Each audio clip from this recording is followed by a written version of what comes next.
Alright, so now let's focus on just compound interest. Okay, what is compound interest? So compound interest is the interest paid on the principal and the accumulated interest. Okay, so that's the difference. The interest is added to the principal at the end of each compounding period. Okay, so what is a compounding period? Well, maybe the interest is added annually, so once a year, or semi-annually, which is 2 times a year, quarterly, which is 4 times a year, or monthly, which is 12 times a year. Okay, it's just a pre-existing period of time. And at the end of each compounding period, the interest that it earned in maybe those 4 times a year, so that's like 3 months, for every 3 months, okay, the interest that it earned in that 3 months is added to the principal. So, compound interest formula. The amount equals the principal, so A is the final amount, P is still the principal, is 1 plus I. So instead of using R, what we're using here is I, because interest rate is a little bit different than just the rate. The I, when we use that, we know that we have to take into account how many compounding periods there are annually. So what we have to do with this I is we have to first express it as a decimal and then divide it by the number of times per year. I'm going to give you an example. Maybe your interest rate is 8% a year, but if you get paid out twice a year, they're not paying you out 8% maybe from January to July, and then from July to December. Okay, they're not paying you out 8% and 8%. Okay, that doesn't add up to 8% a year. What they're going to actually do is pay you out 4% from January to July, and then another 4% from July to December. And that's going to be your 8%. So what we're going to do for that interest rate is we're going to divide the interest rate by the number of compounding periods. Okay, but then instead of just getting paid out once, which could be the number of years, we're going to actually multiply the number of years by, in this case, 2, because you're getting paid out twice a year. So let me show you. Okay, let's go ahead and calculate the amount owed. So this is going to be owed, not made. On an $8,500 loan, okay, so the principal is $8,500. We want to know, we have to calculate the amount. Okay, borrowed at an interest rate of 0.12 per year, and it's compounded annually for 5 years. Okay, so if it's compounded annually, it's once a year. So the interest rate can be divided by 1, or we don't even have to include it. And the n, so the t can be multiplied by 1 to get n. N is the number of compounding periods. But if we multiply by something by 1, we don't even need to include it. So let's just calculate. A equals P 1 plus I to the n. Okay, P 8,500. It's going to be 1 plus 0.12 to the 5 years. Okay, so this can actually just be 1.12 to the 5. This all should go into your calculator if you have a decent calculator.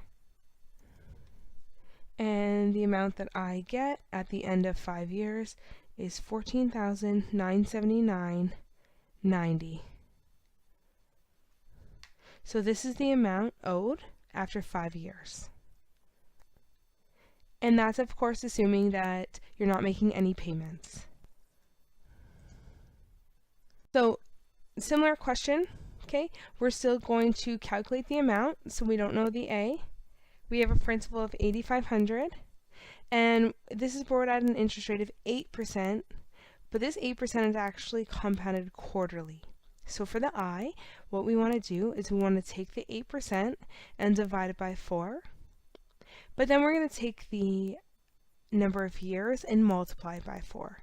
So we're going to be paid out 20 times in 5 years, but we're only going to get paid out each time 4%.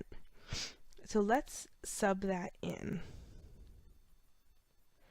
Okay, so we're going to have 8,500, 1 plus 0.04, so the exponent 20. And we can just put this straight in our calculators. Okay, this time we get $18,624.55. Okay, which makes sense because we're not getting as much interest. Okay, now we're going to do a question and we're going to take a look at it either compounded annually, semi-annually, annually, monthly, okay? And we're going to see which one's more beneficial. So, Terry borrowed $9,000 to start a small business. So, for both A and B, we're going to put the 9,000. Oops. Okay. The difference is A is going to be calculated semi-annually, which is 2 times per year, and then B is going to be compounded monthly, which is 12 times a year. Okay. The interest rate is 12%, so 0.12. 0.12. And he'll pay back the loan in 5 years. Okay. So, under semi-annually, he's not getting paid out 12% twice a year. He's going to get paid out 6% each time. But instead of getting paid out 5 times, he's going to get paid out 10 times. Okay, so it's half the amount but double the payments. And this one, let's complete it. A equals, and we don't know A. 9,000. 1 plus 0.06 to the exponent 10. Okay, and we actually plug that in.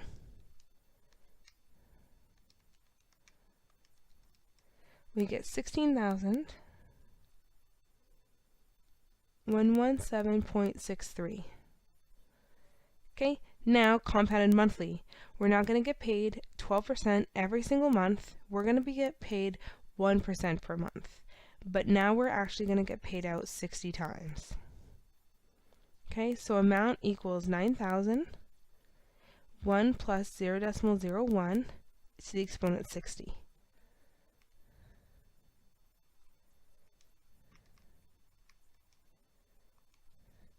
Okay, so 16,350.27.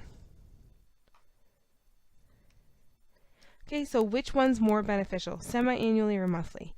Well, if we take a look here, we can actually figure out the interest by just doing the 16,117.63, subtracting the 9,000, right? Because we know we started at 9,000, so this is going to be 7,117.63. The interest here is going to be 7,350.27.